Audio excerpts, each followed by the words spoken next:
Masama bang umibig sa maling panahon? Ang pag-ibig ay hindi masama, subalit kung ito ay sa maling panahon, maaaring magdulot ng sakit at gulo. Halimbawa, ang pagkakaroon ng relasyon habang may mga hadlang ay pwedeng makasira ng puso. Ang tunay na pag-ibig ay may paghihintay, respeto at takot sa Diyos. Ang pag-ibig ay hindi lamang tungkol sa pagkakaroon ng koneksyon, kundi sa tamang oras at pagkakataon.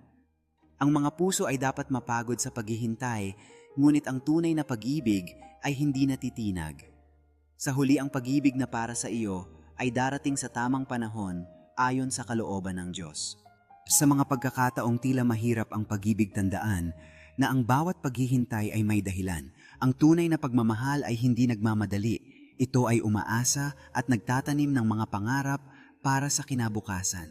Kapag dumating na ang tamang panahon, ang ligaya ay magiging higit pa sa lahat ng sakripisyo.